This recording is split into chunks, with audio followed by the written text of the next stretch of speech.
तो कमर्शियल काम हो गया ना, आजकल खवातीन को इस्तेमाल किया अभी जाता है। ना अब हाँ, अभी अभी मैं सोचता हूँ कि कुछ थोड़ा-सा एक वे वे वॉल्यूम आया है, थोड़ा-सा गैप बना है, क्योंकि लोग तंग आ हर चीज़ से तंग आ जाते हैं लोग। तो अब एक सीरियस प्ले का एक थोड़ा-सा बना है। अब तो ख़ैर जो प्ले आ रहे हैं ना, वो एक अजीब-ओ-गरीब सा एक ज़बरदस्त किस्म की शानदार किस्म की एक फैमिली है, उसमें एक मिडल क्लास औरत घुसने की कोशिश करती है और फिर वो क्राइसिस बेल्ट हो जाता है और पता नहीं क्या। बस डिफिकल्ट सी कोई अच्छा देखा है कि रिसेंटली को पसंद आया हो? बहुत ड्रामे देखे। मैंने कल ही नुमान इजाज़ से बात करा, उसका ड्रामा था बिस्मिल। ओए बिल्कुल, बिल्कुल, बिल्कुल। नुमान अभी चला है इसमें, वो मेरे शुरू-शुरू के ड्रामों में गर्दबात का हीरो था। अच्छा, अच्छा, अच्छा। तो बिल्कुल शुरू के इसके ड्रामे हैं, तश्त और गर्दबात साथ-साथ चलते थे। तो वो मैं इसको कह रहा था कि इसमें बहुत हद तक उसकी एक झलक नज़र आती है बहुत है। तो मैंने कहा किसी राइटर ने अच्छा शायद लिखा है, शायद वो भी शायद इसमें। तो कहने लगा नहीं, ये सब लोगों की मिल कंट्रीब्यूशन मिली-जुली थी। सब ने इस तरह की क्राइसिस में गुज़रे हुए थे। एक शादीशुदा आदमी काफ़ी क्रिटिसिज़्म भी आया उसके ऊपर वैसे, ड्रामे को पसंद बहुत ज़्यादा किया गया।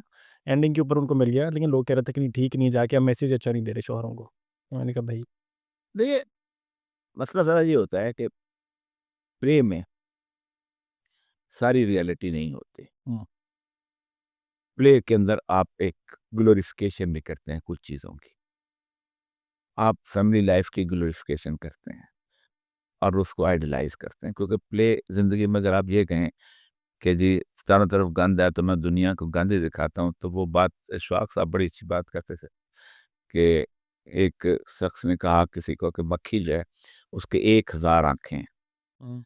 तो कहते वो क्या फ़ायदा उन आँखों का, अगर बैठती तो गंद पे ही जाके ना। हाँ, तो ज़रूरी डीप, नहीं होता वेरी डीप। या इम्पोर्टेंट चीज़ एक आपके पास एक लिखने के लिए आपको एक ज़िम्मेदारी बनती है सोसाइटी के अंदर। आप निश्चित वाला काम करके गंद दिखा के हर कोई दिखा सकता है। और होता पता है क्या है? इस तरह के मामलात के अंदर फिर एक लोगों के अंदर एक उसकी तरफ माइल होने का एक अरे सॉरी अट्रैक्शन मिलती है, आपको मैसेजेस मिलते हैं। आपके आप देख लें दुनिया के अंदर जो क्राइम रेट बढ़ा है, कत्ल वगारत का, बाकी चीज़ों का, इवन जो रेप आई हैं आप कभी कहानियाँ पढ़ें रेपिस्ट की, जो कि रेप जो जो सीरियल किलर हैं, तो उनके पीछे यही सारा कुछ चलता रहता है। एक हाँ, मोटिवेशन मिलती है। मोटिवेशन मिलती है। अगर ड्रामों की बात हो रही है, आपने कभी मैं कभी तुम देखा? जेल के अंदर? मैंने देखा था। मैंने मतलब मैंने बहुत डामा है। कभी मैं कभी बहुत खूबसूरत प्यारा ड्रामा था, बहुत अच्छा था। मुझे उससे एक इख्तिलाफ था एंडिंग के अंदर जो रुबाब होती है, वो जो खातून होती है, बड़ी एम्पावर्ड खातून दिखाई होती है, उसका कुछ भी नहीं किया उन्होंने। यार वो उसके माँ-बाप को कुछ भी ज़लील नहीं कर करते कि पहली बात तो ये है कि टोटल अनरियलिस्टिक ड्रामा था।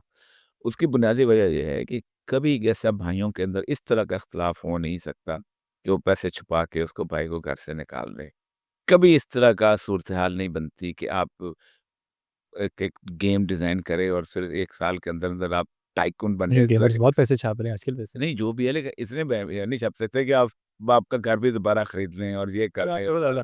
तो फिर आप इतने पॉपुलर हो जाए एक ही गेम से फिर ठीक है आइडलाइ मुझे उसमें जो अच्छी लगी बातचीत वो ये थी कि उस वो जो दोनों हैं हानिया हानिया हानिया मिल हानिया म और दूसरा वो लड़का है वो अच्छा है फ़ाहद बिल्कुल, मुस्तफ़ा। अफ़ान मुस्तफ़ा इन दोनों ने जो एक लाइफ़स्टाइल बिल्ट अप किया है ना वो उसका, लेकिन उसमें मुझे जो खौफ़नाक चीज़ लगी थी वो ये थी हुँ। कि ऐसा आदमी इतनी शानदार मोहब्बत करता है, इतना शानदार सैक्रिफ़ाइस करता है, वो इतना इरिटेटिव कैसे हो सकता है? नहीं होना चाहिए।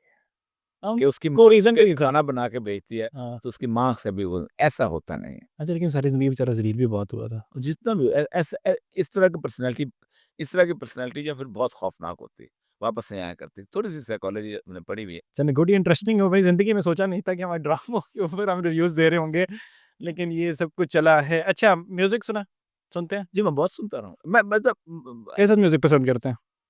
देखिए मैं म्यूज़िक बहुत संजीदा किस्म का म्यूज़िक मतलब कव्वाली मुझे बहुत अच्छी लगती है। क्या बात है। बचपन से मेरे वालिद को अच्छी लगती थी, मुझे अच्छी लगती है और ये जो आप तो नुसरत फ़तेह अली को सुनते हैं, हम इनके वालिद को जो थे ना फ़तेह अली खान, मुबारक अली खान उनको सुनते थे। और ये जो सारी जितनी भी कव्वाली हैं जो ख़ास तौर पे जो अपना मकाम पैदा कर वो इनके वालिद के ज़माने की कव्वाली चली आ रही है। नुसरत फ़तेह अली खान ने कव्वाली को बेसिकली मॉडर्न बीट्स देके उसको बिल्कुल मुख्तलिफ किया। लेकिन जो पुराने लोग थे जितने भी थे वो कव्वाली मुझे कव्वाली अच्छी लगती है। फिर मुझे सीरियल बहुत अच्छे लगते हैं जो कि मरफ़ूज़ा अमानत अली मुझे अच्छे लगते हैं। मुझे मैं रोशनारा बेगम को सुनता रहा हूँ। मैं उसके साथ-साथ एक बहुत कमाल अमकारनाथ ठाकुर होते थे, वो बड़ी कमाल के तो बड़ा सीरियस सा जो आज भी मतलब उस ज़माने में भी मेरा टेस्ट जो था बूढ़ों वाला था।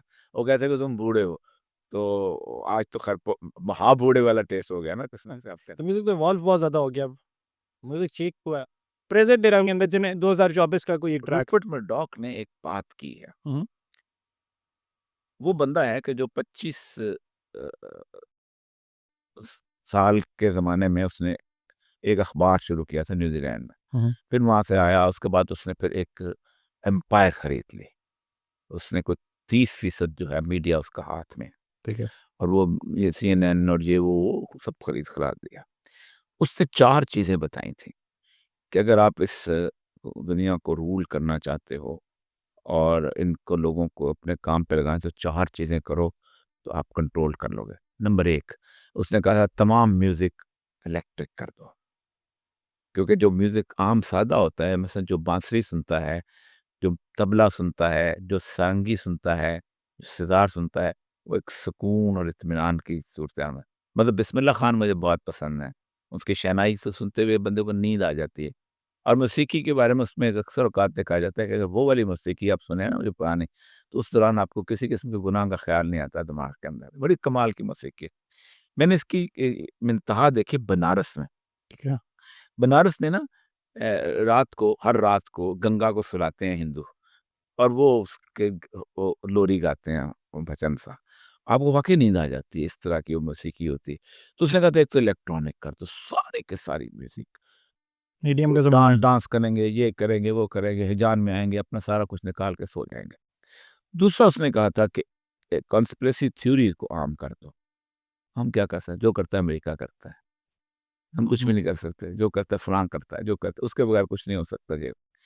तीसरा उसने ये कहा था कि आप ना अ, जो ज़रा अपना जो नेचुरल लीडर हो ना, हुँ, उसको मलाइन करो। उसकी शख्सियत मुलायम करो, ये गंदगी है, ये इसकी ये शादी का मसला है, ज़ाती करैक्टर ऐसा है, ताकि वो एक हीरोशिप पैदा ना हो सके। और चौथा उसने मीडिया को ये दिया था कि आहिस्ता-आहिस्ता प्रोमिस्क्यूइटी आम करो। मतलब थोड़ा-सा ये दिखाएँगे, फिर लोगों को कोई कुछ नहीं, फिर यहाँ तक बाजू दिखाएँगे, फिर यहाँ तक, फिर पूरा बाजू दिखाएँगे तो उनको कोई सेंसिटिविटी नहीं रहेगी, तो फिर उसके बाद एक साइड। तो उसने कहा सोसाइटी जो है ना, उसका अगर वैल्यू सिस्टम पे काम करती रही, तो फिर तुम्हारा जो है ना कॉर्पोरेट कल्चर आगे नहीं बढ़ सकेगा। तो असल मसला मौसीकी का यही है कि मौसीकी जो है वो एक्चुअली जो नेचुरल इंसान ने पूरी दुनिया में, अब एक साज़ ऐसा है दुनिया के हर खित्ते में, और वो है बांसुरी। हुँ, और वो मौलाना रूम की जो मसनवी वहीं से बांसुरी से शुरू होती है। ये बेसिकली एक दरख्त से निकाली गई हूँ मैं, और मैं अपने उस दरख्त में वापस जाने के लिए मेरी जो आवाज़ है वो उस नाला है जो मैं गाती हूँ। तो वज़ाह बात है उसमें साज़ है, हर चीज़। बाकी तो बात के दूसरा आपका ढोल है जिसके ऊपर बीट्स है उस हिसाब से।